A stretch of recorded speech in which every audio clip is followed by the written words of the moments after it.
We are back, and this is a very special session we've got today. You know how we like to do it. Bring it real hot and heavy with this ML in production stuff. And we've got some hard hitters with us today for this event. It's a very special roundtable session, as we like to call it here. And what I wanted to do is try and recreate some of the magic that I have seen happen when I have visited the Tecton office in San Francisco and New York. And every time I've been there, there's been this like random conversations that will be happening at the water cooler, you could say. And since there are so many incredible engineers that work at that company, it inevitably teaches me a ton. And so I thought, well, why don't we try and get some of these awesome engineers onto a call together and set a very high expectation of having it be one of these kind of conversations. So enough of me blabbing. I might as well just bring on some of these engineers that I am speaking of and make sure that you all know who they are. First, I got to bring on my German brethren from the CTO desk of Tecton. We've got Kevin Stumpf. Where are you at, man? Where are you at? There he is, numero uno, to come onto the stage. How you doing, dude? Danke dir. I'm doing very well. Thank you. Happy New Year. It's pretty disgraceful that I still don't speak enough German to be able to converse with you right now in it. Next up, we've got Isaac. Where are you at, Isaac? You are coming in as the consulting architect from Tecton. And how you doing today, dude?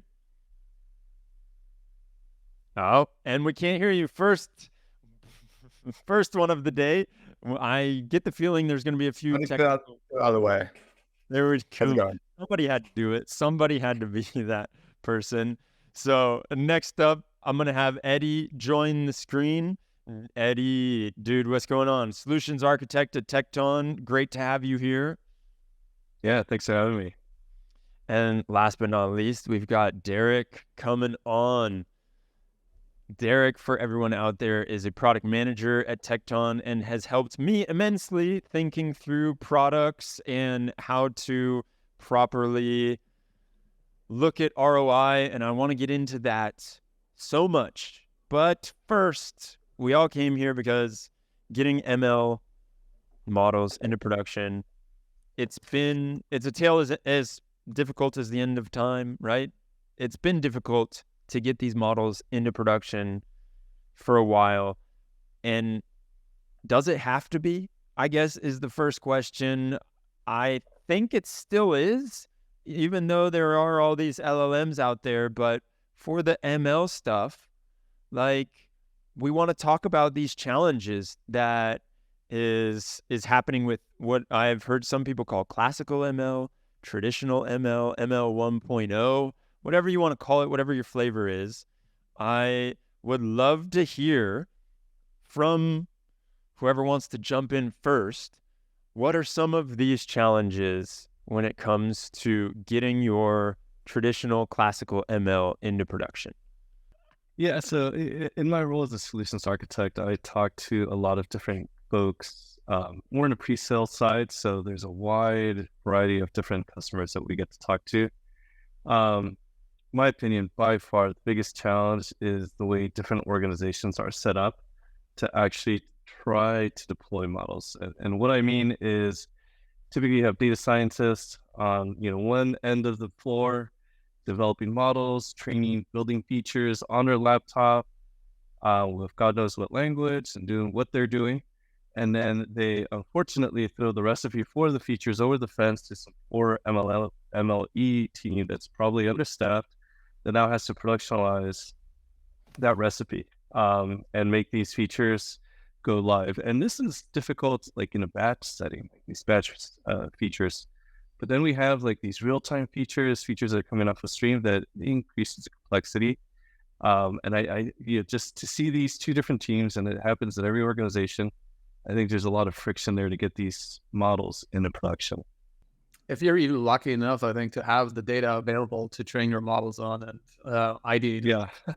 you already jumped, I think, to the point where a data scientist may have access to the relevant data in the organization, have a model that's actually of good quality and whatnot. And now that you have something you're excited about, throw it over the wall to an ML engineer, data engineer, software engineer, or what have you.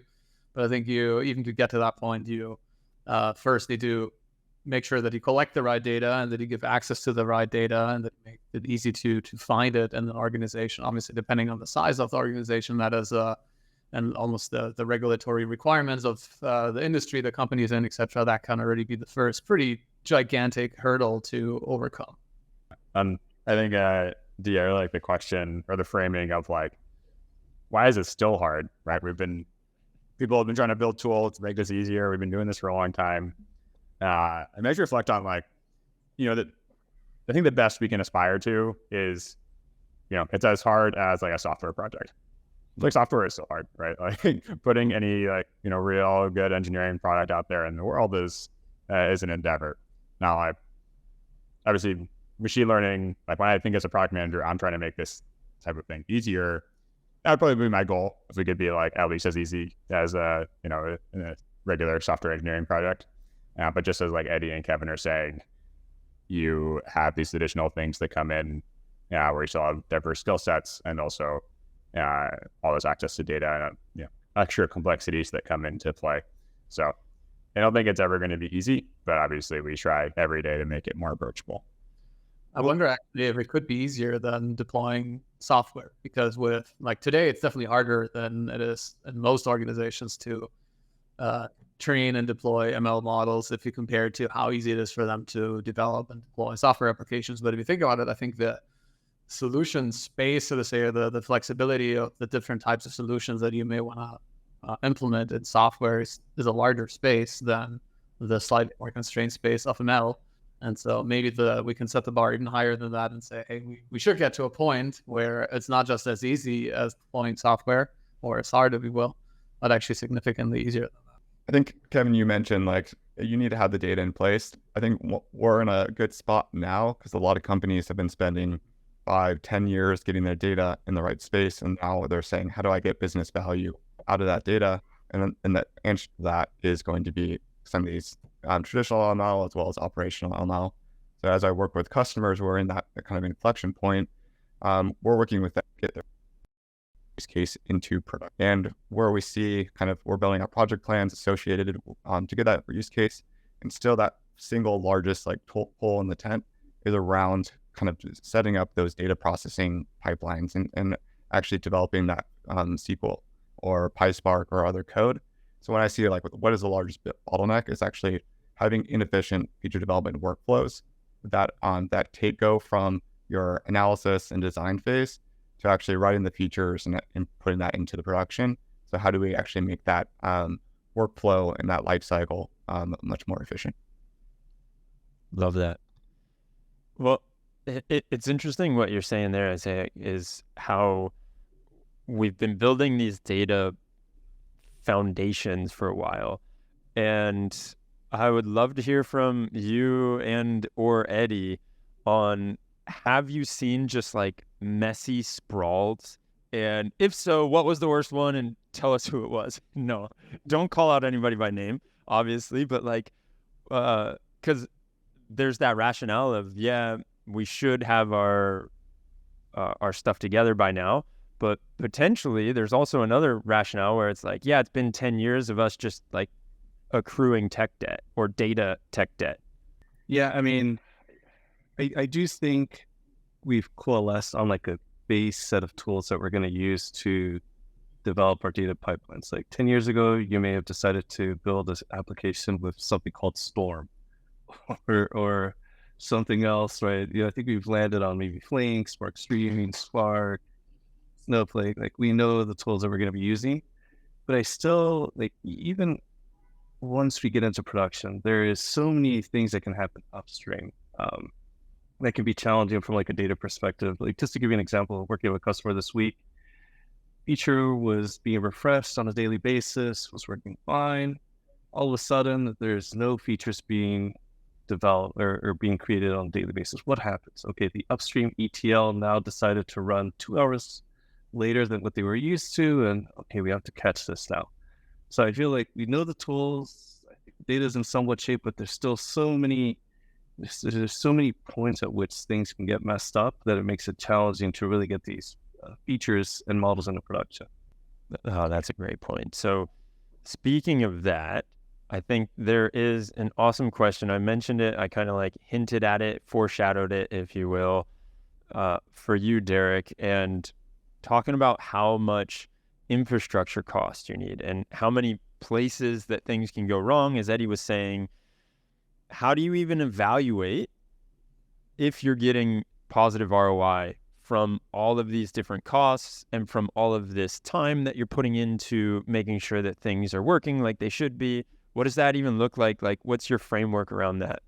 My favorite story around this in terms of evaluating like the ROI of ML was talking to some folks. It's a long time ago now, so I don't think there's any like sensitive IP. But it was from like the Uber pricing team in 2015 or 2016 maybe. And they had come up with this like really sophisticated deep learning model that like really like optimized like the price or the conversion rate of people like requesting rides. So they were, obviously they were generating more business, more people were requesting rides. So they had this awesome model, but it costs like 50 cents per additional ride generated. So they did all that math, right? They're like, well, we spend 50 cents of like additional compute on this deep learning model, and then we get an additional ride, which might make sense in North America where their profit margin might be a couple dollars a ride, but in, someplace like India where their profit margin might be like 10 cents a ride, it didn't work.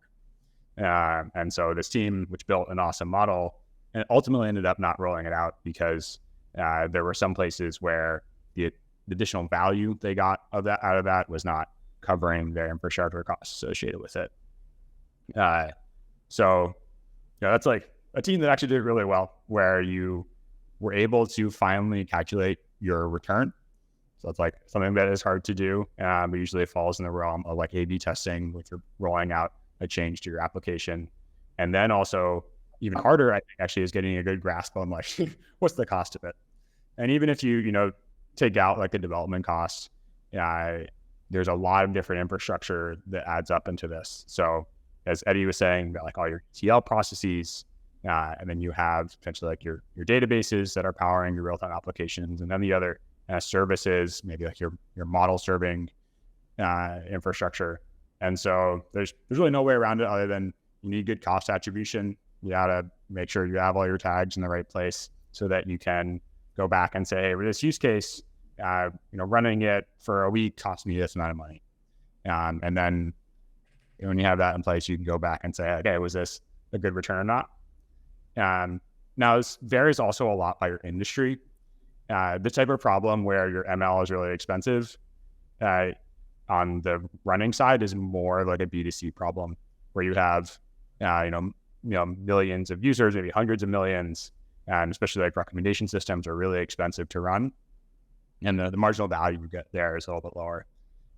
Versus when we look in like the fintech space or the B2B space, every like caught fraudulent transaction you get saves you a lot of money. And so those cases are a little bit more like obviously worth it. You don't have to be as careful.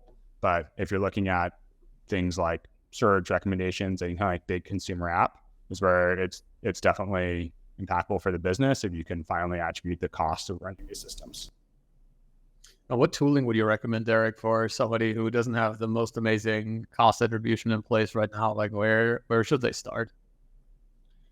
Yeah. I'll say I'm a pretty big fan of AWS Cost Manager, right? It actually, or whatever your cloud provider is, because there's going to be a really disparate set of tools. So you want to make sure, again, that you have all that attribution.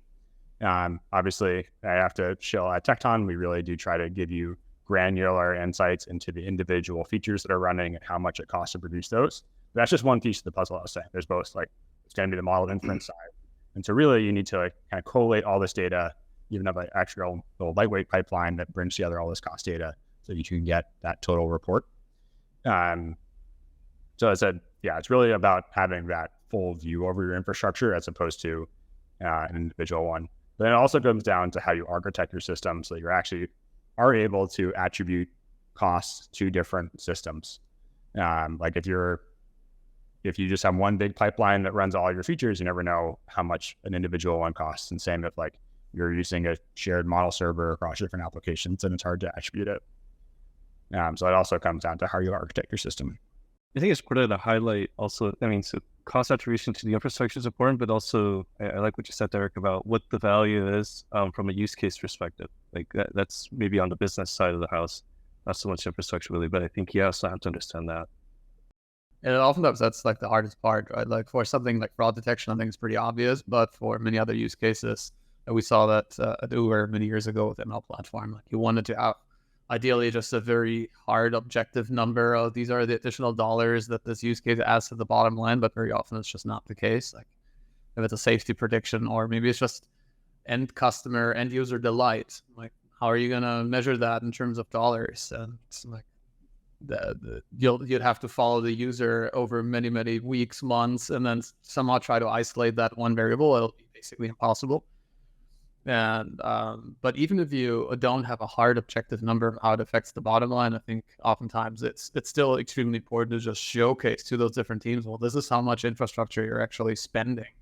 And then they'll see, okay, well, this is obviously way more expensive than the value that my model could ever create for the business, even if they don't have necessarily a hard number. And so I think measuring the data and surfacing it to the folks that are involved becomes crucial no matter what, because as I think Drucker said, you can't manage what you don't measure. So good. All right. So ROI is a huge one. I think the employee that can understand how to bridge those two gaps between like the business side and the technical side is worth their weight in gold. And to be able to understand that, it is brilliant. We got that. Let's keep it cruising though. And let's talk a little bit like, Eddie, I'm going to throw this one over to you, is looking at different size customers, right? You've been working with small, big ones, and you've undoubtedly seen hurdles when it comes to getting these models into production. Is it a difference where you're going from like, if you've got a team of one, like that one unsung hero, or maybe a group of 10, versus a whole platform team that's servicing the needs of 70 data scientists, that type of thing? Like, how did those two sides of the spectrum differentiate themselves? I think there's challenges on both sides. I just at the top of the mind, I feel that the larger, perhaps more advanced teams just have a lot more requirements that you have to try to meet. And I think that makes it a bit challenging, right? There's security requirements, there's SLA requirements, there's uptime, there's a whole host of things that have to be taken into account versus a smaller, scrappy team that you can be perhaps a little more nimble with. Might be easier to get things done there. But, you know, there's this challenge on both sides of the customer profile. I'll add to that, which is like, I think what Eddie is saying is that when you just have, you know, a handful of use cases that are running on your platform, that's a lot clearer what you're building for. Like, okay, we need to meet the specific requirements of this like fraud case. And so that helps draw a box of what you need to work in, versus when there's a larger organization, it usually means more diversity of use cases. And so even though you have more resources to bear, and it's like you can invest in this ML platform, you also have to balance the like very different needs of the recommendations team versus the fraud team versus the pricing team. And I think that's where, you know, you can, if you try to do all those in one system, sometimes you can shoot yourself in the foot. Yeah. Thank you for articulating that so well, Derek. There we go. You just pass the ball over to him. Derek will clean up on it. So the other thing, like, when it comes to that, depending on the sizes, what do you feel like are certain infrastructure pieces that you must have in place before you can even think about putting some ML into production? Like, I know, and we should probably go and specify what was it? Someone told me the way, like the speed at which you need those decisions to be made, right? We should specify, like, are you doing batch or are you doing it super real time or super batch? And what kind of infrastructure needs do you have there? And maybe, Kevin, I'll kick this one over to you. And everybody's nodding their head, so I'm sure everyone has some kind of thoughts on it. Yeah, let's maybe start with a super batch, as you just coined it, use case. I think no matter what type of ML you apply, batch, real-time, whatnot, like you always have the need to generate training data, and then later on you need to have the need to actually generate prediction data. And what you need to do is, if you want to be able to generate training data, you need to be able to look at what the world looked like at any given point of time in the past, because that's what you train on. And if you don't do that, then you introduce the risk of data leakage, label leakage, where your model just trains on some data that it sees from the future. And so no matter what, I'd argue that one of the most important things to start with is ensuring that we actually have a clean record of data somewhere in your data warehouse, somewhere in your data lake, that preserves what the world looked like at any given point of time in the past, as far back as you may want to train your models on. And in the simplest case, that basically just means, hey, take like snapshots from your operational database once a day and throw it into a different partition on your data lake or in your data warehouse. Or if you're a little more advanced, you may want to actually deal with these immutable event logs of data, so that you're not redundantly snapshotting all the data at night, but you're actually just appending to the immutable and only log of data whenever a change happens in your operational system. To make that a bit more concrete, if your credit card company, whenever a transaction comes in or a transaction state changes, you would just actually append a new row to the data, to the table that you have in your data lake. If you deal with these immutable event logs versus just snapshotting all of the operational transactions that you maybe have in your database at any given point of time at midnight. So that's step one, like having the centralized data warehouse, data lake, where you store all the historical data, so that a data scientist can actually go there and train their models. And that comes to the second piece, which is what I mentioned earlier, actually making it easy for the data scientists in a secure way to access the data, make sure that it's audit logged, make sure that they have actually the right permissions to access it for their given use case.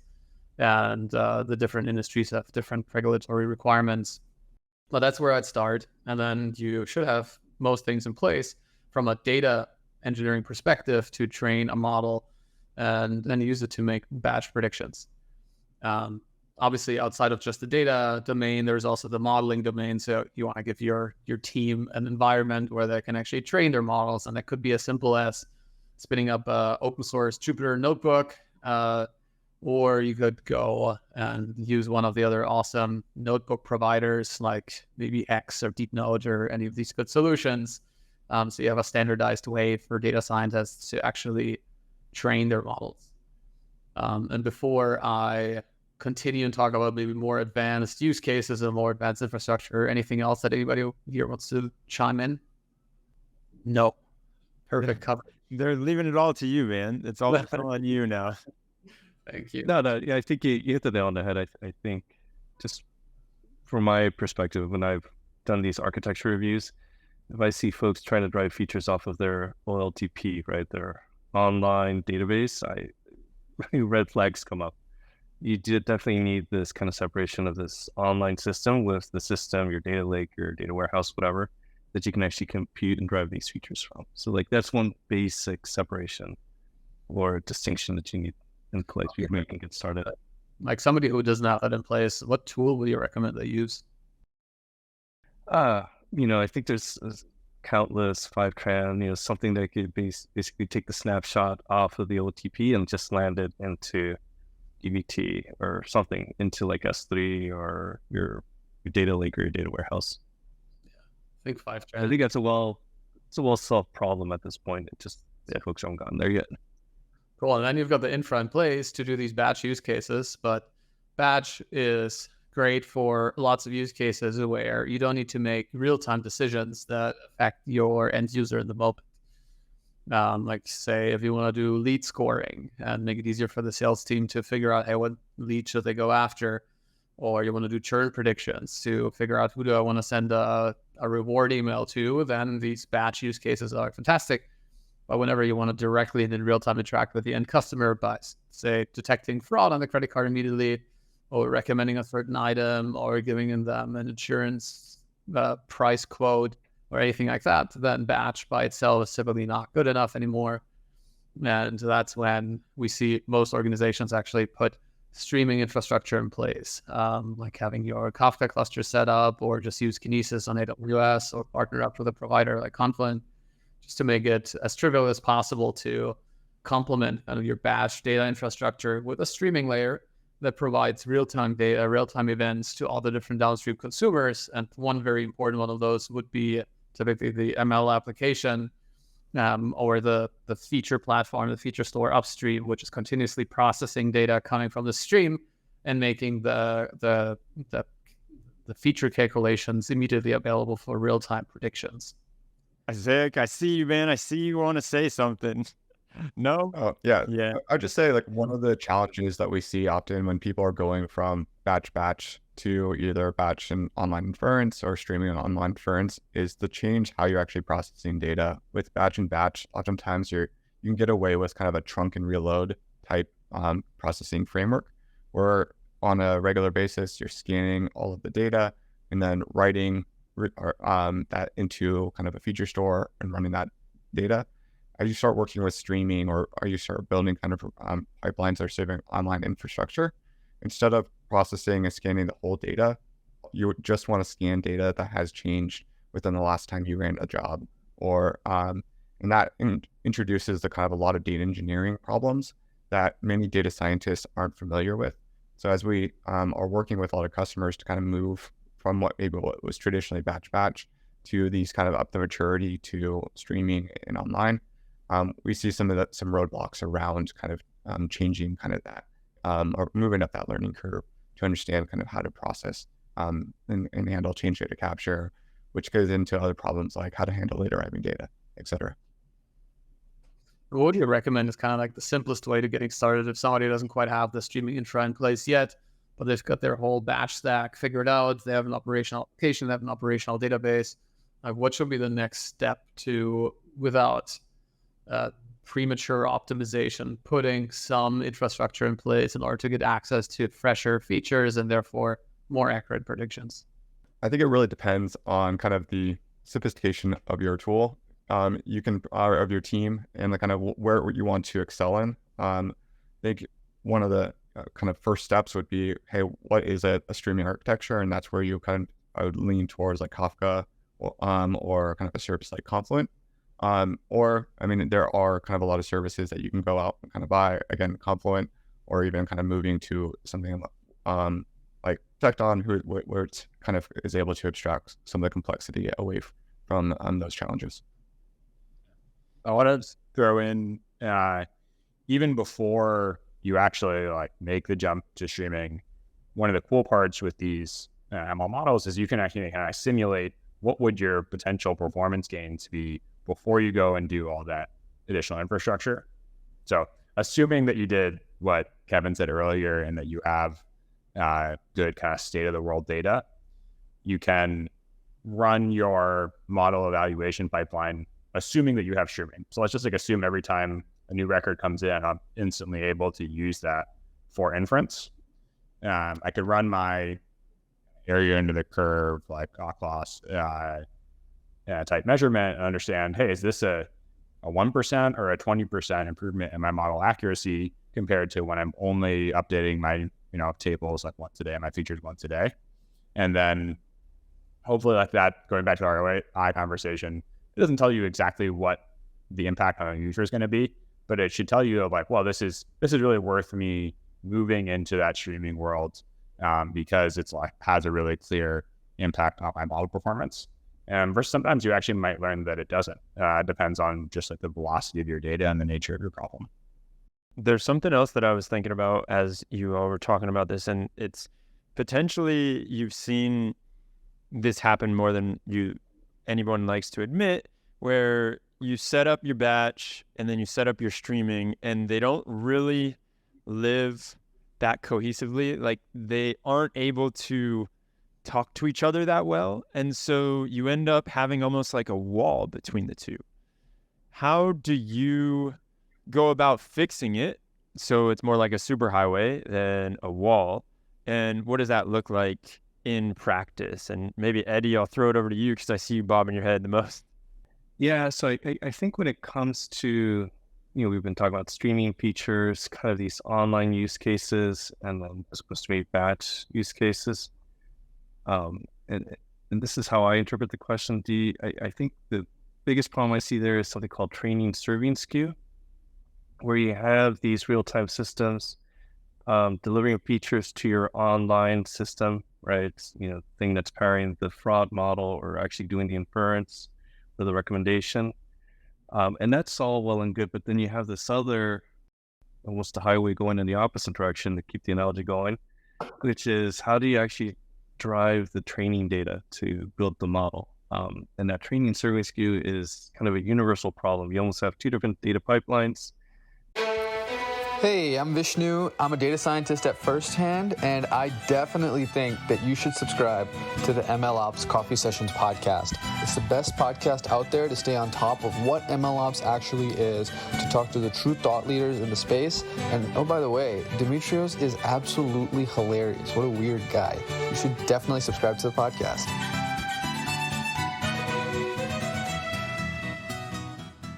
You have your batch written in SQL and you have your real-time written in Java or something like that. And then how do you make sure that the features are actually the same? That's a very challenging problem. I see that for any organization, big or small, regardless of the use case. I think that's like the number one problem that folks have trying to get into production. How do you solve it? I think Tecton does a very elegant job of solving this, obviously. I think we the fact that we can leverage Spark to actually compute the real-time streaming features as well as the batch features, and then kind of have this Lambda architecture to write to both the online and the offline store. I think that's probably the easiest, best way to do it. But I'm sure there's other ways to handle that problem. Curious, what do you guys think? Like, there's obviously batch features, there's stream features we've talked about, but then there's also real-time features that are actually executed at prediction time rather than pre-computing them necessarily from a stream. From what you guys have seen in your iteration, how do you describe kind of the relative importance of those three different categories of features?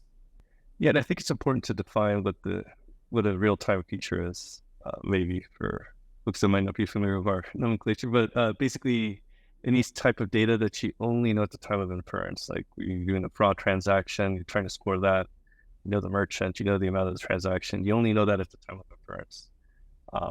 Those use cases, I think the real-time features are super important for that type of use case.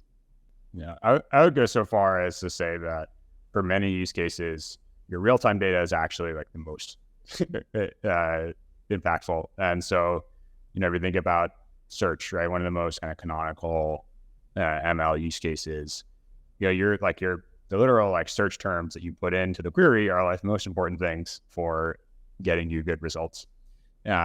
Maybe the second most important thing might be like are you in the US or are you in Canada, right? That's going to influence what results are useful for you.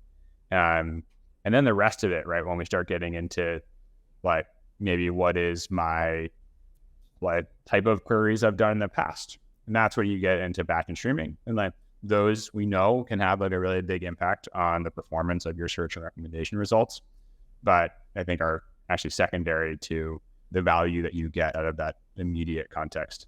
And that depends on the exact use case, but I think that shouldn't kind of underestimate that real-time payload. Yeah, I think relative importance is so use case and model specific. It's hard to make streaming versus batch versus real time. I would say real time is definitely probably the most common that you see within almost every single model. Is there's going to at least some type of online model, you're seeing some level of real time. I think what they pose some unique challenges, especially from a data governance perspective. So a lot of times, unless you have like a feature store, feature platform, you're pushing this logic into kind of the model code itself, or you're coupling this into your model code, or have this maybe decoupled as another step in your workflow. But then you're maintaining the kind of a lot of this code in a haphazard way within the model base. So it's easy to make mistakes within that Python logic, and it's hard to reuse that logic again and again. So I think it poses some unique challenges that you don't necessarily see from batch or streaming, which are usually kind of decoupled outside of the model code itself. Oh, the perils of it. And now, one thing that I was thinking about is when you're looking at this, like 0 to 1, we could say, or basically getting up, getting going versus you're going and now you want to scale and now you want to go to the moon per se. How do those differ in what you all have seen as far as, oh, well, just getting up and getting going, you need to be thinking about these things. And this is the first stuff, like get everything out of the Jupyter notebooks and get working. And then when you're up and running and you need to scale, how do you go from 1 to N models and feel confident about that, right? I think the easy answer is to have a repeatable process to get these data pipelines into production. Like, if it takes you a month to do a data pipeline, okay, that's for one feature set. You can't really scale if it takes you that long to get one feature pipeline in place. So And have what a is- repeatable process. Yeah, sorry to jump in there, because I probably should preface this too, is like, what is that, like, Eddie, you spend all day looking at people's stacks, right? What are some red flags when you're looking at stacks, like specific things where you're just like, ooh, that's going to be hard to do that? Potentially it's different technology that they've got together, or like Kevin was saying, there's some data access that you have to worry about, or there's just like the data cleaning in that pipeline. What does that reproducible pipeline that takes a month look like versus one that takes a day or even like is happening 20 times a second? When I'm building out these architecture diagrams, I think the more boxes and arrows the infrastructure diagram has, the more red flags I get. You don't get extra points for more boxes? No, I think it's exponential. Every arrow that you see on the diagram just exponentially makes things more complex, right? If I see 2 different data warehouses, if I see 2 different streaming queues, if I see different applications consuming or 2 different ways to generate training data, that just becomes difficult. And that's where the repeatability comes into the picture, right? How can I do this sanely? Because as soon as you have success with one model, guess what? Your business partners, your data scientists are going to want to ratchet it up and build more. So you need to have out of the gate a sane infrastructure and a sane way to get these pipelines up and running. Yeah, and when I look at those repeatable processes, I mean, there's multiple steps in those. You kind of have your analysis phase, you have your gathering requirements, you author the features, test them, put them into production. I'd say like the most common pitfall I see in that end-to-end process is not investing enough time in that design and requirement gathering phases.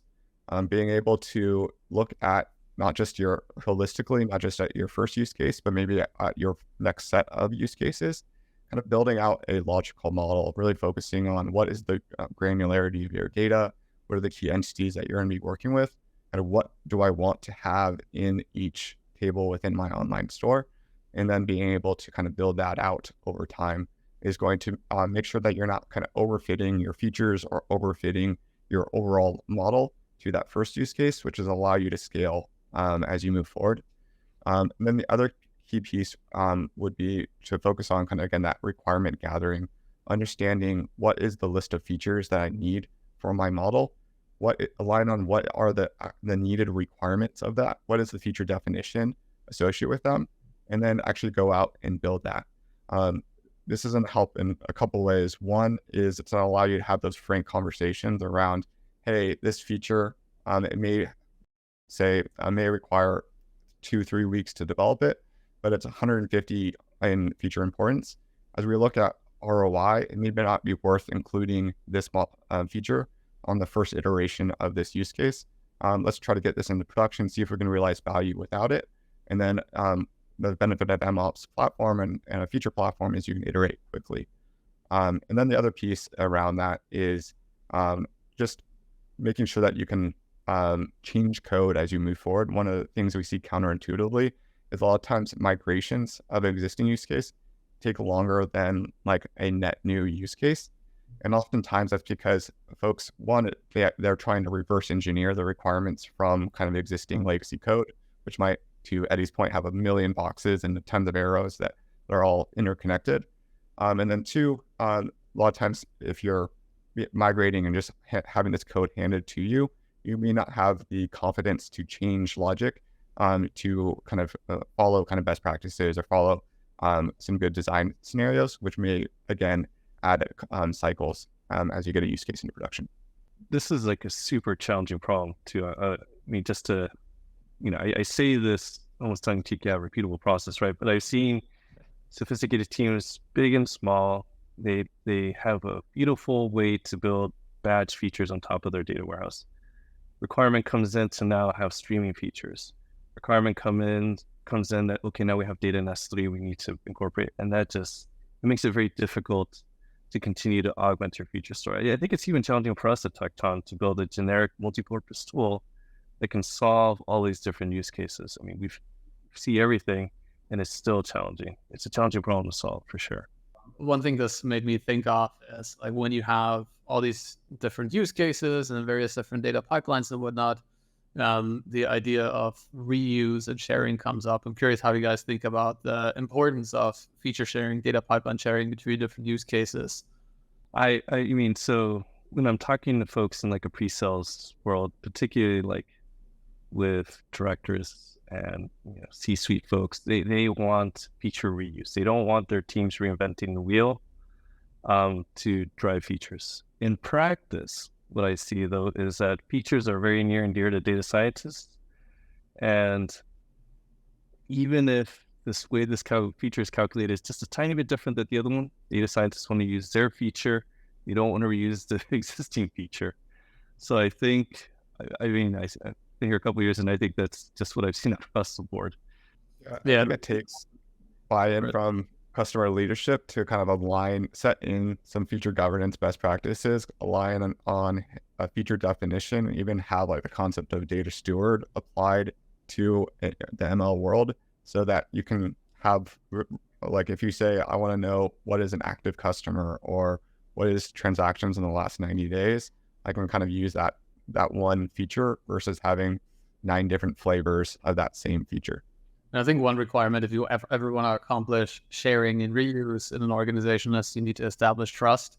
Because even if a data scientist identifies another feature owned by someone else and they think, hey, this thing's amazing, how will they trust that this feature is still going to be around and it's not going to be broken down the road? Because maybe the use case that it originated in, they decided to just make some minor tweaks to it, and then suddenly you've got this downstream model performance outage.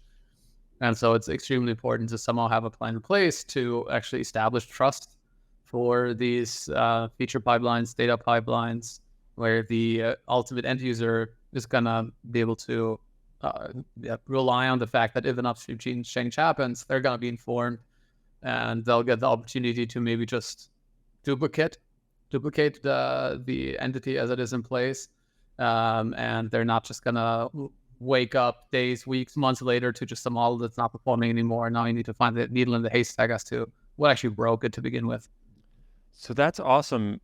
If I can just reflect back, what I think I understood from that is the idea here is you've got potentially a scenario that gets created where a lot of different people are creating more or less the same features, and they don't want to use other features that are basically the same thing because there's that lack of trust there, or maybe that's a little bit of arrogance, but let's just go on the lack of trust thread. Let's pull on that a little bit more, because if it's not theirs and they don't own it, they don't know if it's going to be around tomorrow.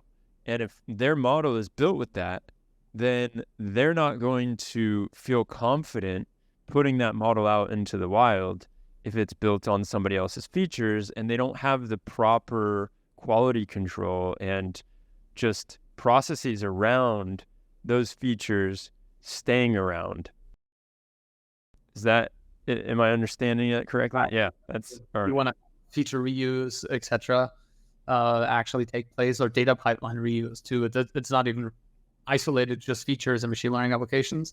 You have to have the right tooling in place to ensure that CI/CD pipelines or any other automated processes in the organization, it has to be automated. I don't think it can rely just on a human recognizing that there is another dependency and calling it out and sending a Slack or email message. It has to be automated.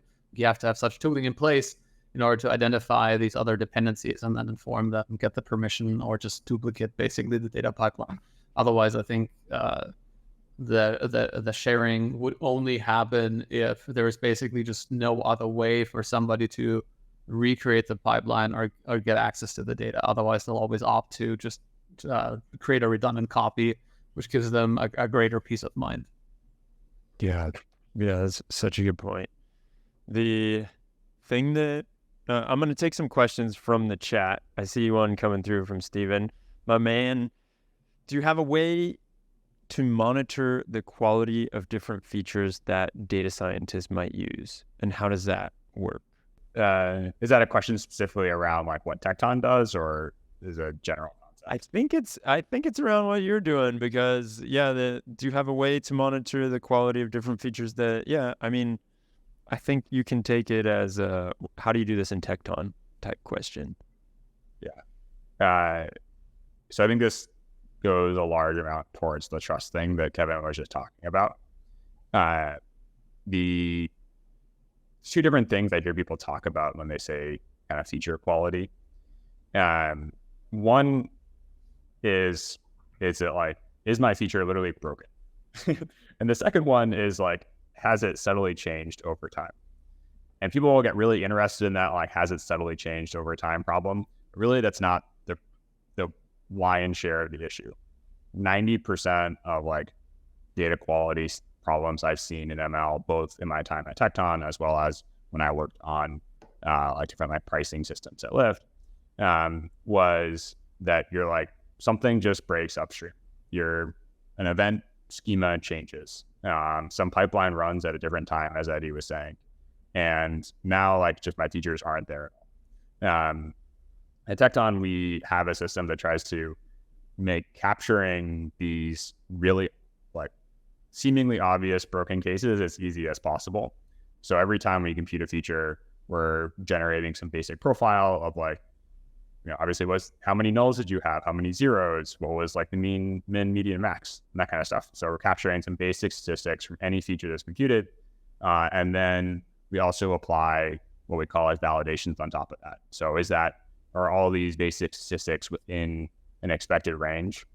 And even more obviously, if like, let's say a column is now just missing, then we're going to fire off an alert to the owner of that feature that says, hey, there's something broken here. What we've heard from our customers is like, Tecton almost kind of makes up for maybe some derelict data quality monitoring upstream in their stack. So really, again, like something else happened in their ETL pipeline, and like maybe there are a lot of consumers of that data in the organization, but nobody's really watching it properly. And Tecton helps them catch, my like transactions table is broken because we have these kind of basic alerts in there.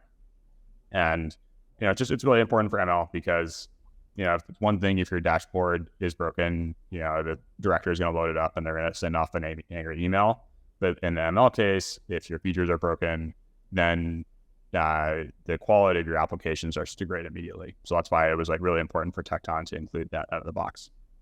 Last one that we've got coming through the chat that I want to ask you all, and this one is such an awesome question in so many different ways, because it's basically saying, hey, I'm new to this world. If you were in charge of a couple applications without even the basic user event tracking set up, and you wanted to get a recommendation system up in order, what are the need to haves, nice to haves that you would go out there and get as far as tools and ways of thinking about it too? And that wasn't exactly the question, I'm paraphrasing, but I love the question so much I added my own flavor to it. So who wants to start that one off, and then we can go around the horn, because that's great. And just to reiterate, it's like you're coming from nothing, but your end goal is like, hey, I want to have a recommender system up and running. What do I do? How do I like incrementally get there? I can get started with this one.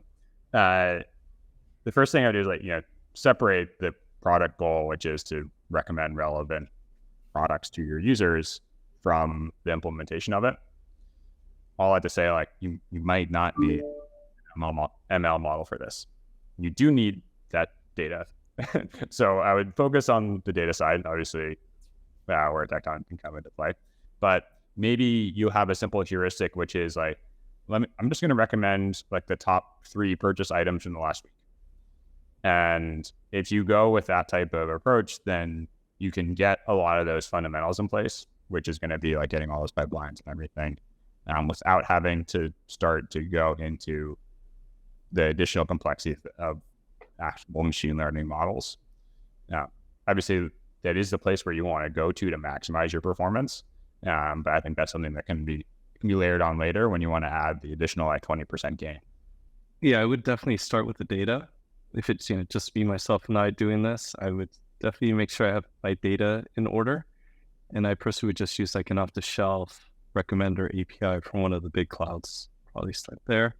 And then, once I see some lift there, I think definitely tuning your own model is the end goal. That's where you will get the best returns, but I would kind of leave that down the road a bit.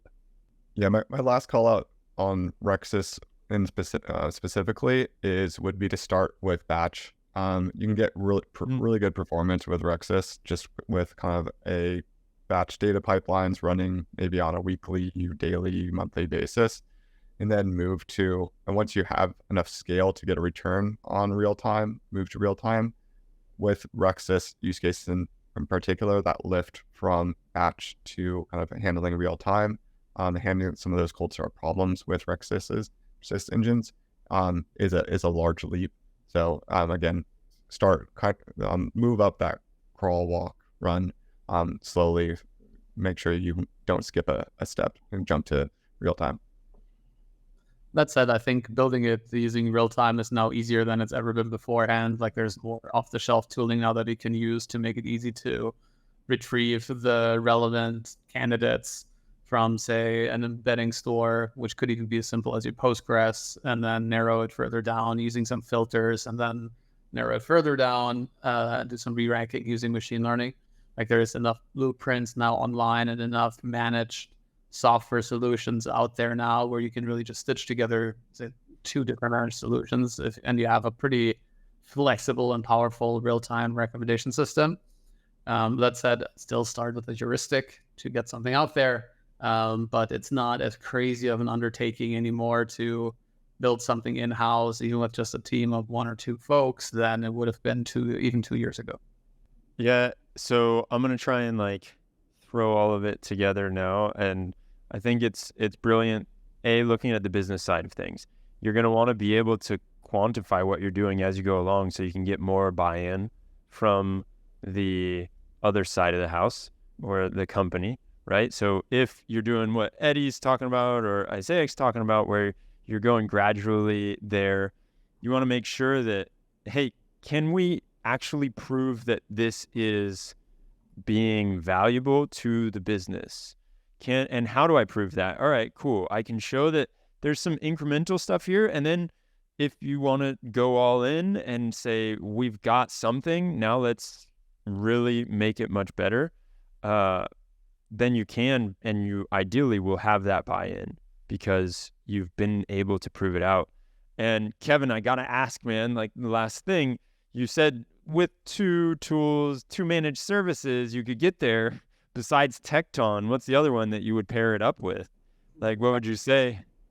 I have a managed database, and if that's already part of your stack, like you need a place somewhere where you can run your model, and that can be as simple as honestly using SageMaker for model serving. Excellent. I think that is a great place to end it. fellas, this has been awesome. And all these Tecton guys got to go get back to work. They got to go keep building out the feature platform. Thank you all for joining us. And if anyone wants to chat with the Tecton crew, we'll leave all the information. I'll throw it all in the chat right now. And yeah, guys, this was awesome. We definitely went above and beyond my expectations, so I appreciate that. Hey, this is Mike Del Balso, co-founder and CEO of Tecton. MLOps.community is the best way to stay in the loop on the latest MLOps news and best practices. It's also a great way to connect with experts and get support from an amazingly helpful community. Subscribe and stay in the loop.